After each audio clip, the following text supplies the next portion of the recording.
नमस्कार सभी को। इस वीडियो में हम यह जानेंगे कि इंट्यूटिव द्वारा प्रदान की गई एनडी फिल्टर सिमुलेशन सेक्शन का उपयोग किस प्रकार से कर सकते हैं। हम इसे प्लगइन पर मेनू बटन दबाकर और फिर एनडी और जीएनडी फिल्टर सिमुलेशन तक नीचे जाकर पा सकते हैं। इसे दबाने पर हम उस विशेष पृष्ठ पर पहुंच जाते हैं जहां हम तटस्थ घनत्व फिल्टर का सिमुलेशन कर सकते हैं।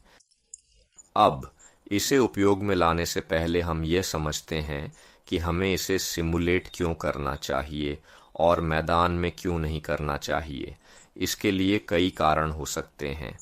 पहला कारण ये हो सकता है कि हम किसी विशेष स्थान पर हैं, जैसे कि यात्रा के दौरान या फोटोग्राफी सत्र में, और हमारे पास एनडी फिल्टर नहीं हैं जिनका उपयोग करके हम लंबी एक्सपोजर को फिर से बना सकें, या फिर हमारे पास एक अल्ट्रा वाइड एंगल लेंस है जैसे 14 मिमी, 8 मिमी, 10 मिमी, जो अक्सर विभिन्न मॉडलों के आधार पर सर्कुलर फिल्टर को लगाने के लिए स्क्रू से लैस नहीं होते हैं। ऐसे मामलों में उन्हें स्लैब फिल्टर को माउंट करने के लिए विशेष होल्डर की आवश्यकता होती है। चूंकि कोई सार्वभौमिक होल्डर नहीं होते हैं, इसलिए विभिन्न प्रकार के होल्डर बनाए जाते हैं और अक्सर विशेष लेंस के लिए होते हैं। इन मामलों में कीमतें बहुत बढ़ सकती हैं और उच्च लागत के कारण उन्हें न खरीदने का विकल्प भी हो सकता है। अब हमें इन लंबी एक्सपोजर को सिमुलेट करने के लिए क्या चाहिए। यहाँ हम विभिन्न बटन पर पढ़ सकते हैं। 3 फोटो लोड करें, 7 फोटो लोड करें, 15 फोटो लोड करें, 30 फोटो लोड करें, क्योंकि हमें जो फोटो खींचनी है वे बिल्कुल 3 होनी चाहिए, न कम न ज्यादा। एनडी 8 के मामले में 3 स्टॉप के लिए, एनडी 64 के लिए 6 स्टॉप पर न कम और न ही ज्यादा। इसीलिए बिल्कुल 7 फोटो जैसा कि यहाँ बटन पर बताया गया है।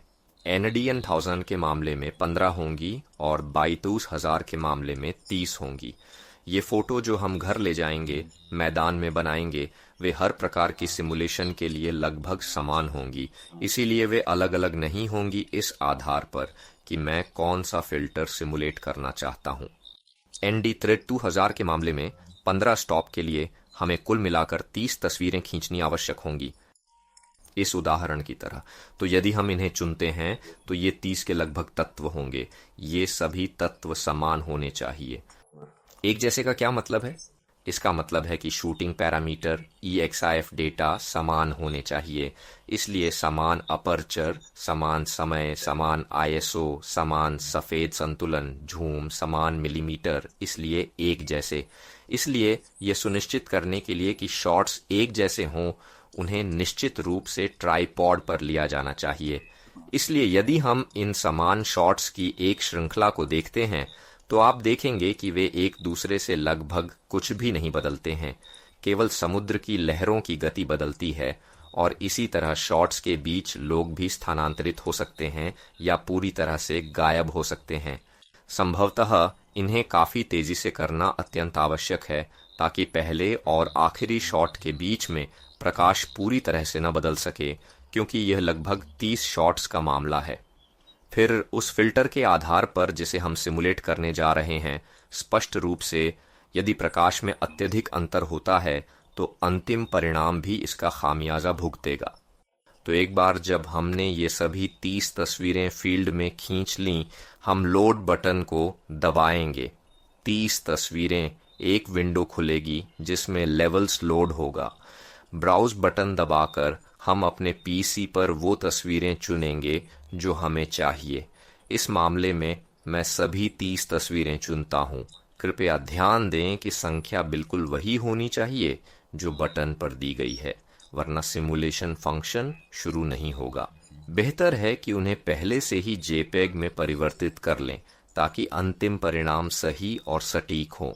मेरा सुझाव है कि लाइटरूम या कैमरा रॉ का उपयोग करें, एकल रॉ फाइल को संपादित करें और फिर उन सेटिंग्स को सभी अन्य शॉट्स पर कॉपी और पेस्ट करें।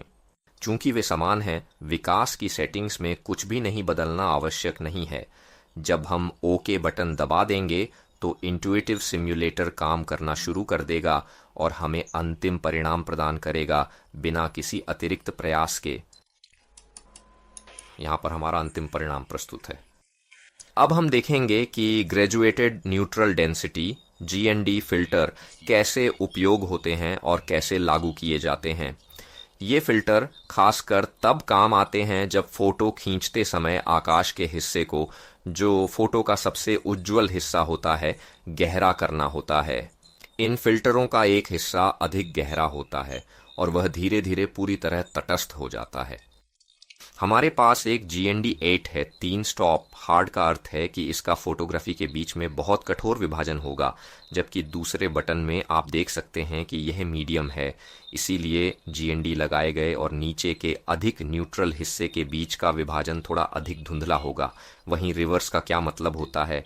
GND 16 सॉफ्ट 4 स्टॉप का मतलब है कि यह 4 स्टॉप तक अंधेरा कर देगा, लेकिन रिवर्स का उपयोग आमतौर पर तब किया जाता है जब हम सूर्योदय और सूर्यास्त के समय होते हैं, जब सूरज हमारे फोटोग्राफिक क्षितिज के बिल्कुल सामने होता है। इस स्थिति में फिल्टर का सबसे गहरा हिस्सा केंद्रीय होगा, इसलिए हम इसे प्रकाश स्रोत की ऊंचाई पर नहीं रख सकते, चाहे वह सामने हो या अधिक पार्श्व। यहाँ हम GND 8 हार्ड को लागू करने की कोशिश कर सकते हैं। हमें केवल लागू करें पर क्लिक करना होगा और हमें केवल इतना ही करना होगा। देखिए कैसे यह तस्वीर पर लागू होता है और आकाश के ऊपरी हिस्से को अंधेरा करता है। दूसरे उदाहरण में हम GND 16 मीडियम 4 स्टॉप आजमा सकते हैं और देखते हैं कि यह कैसे आंशिक रूप से आकाश के क्षेत्र को पुनः प्राप्त करता है।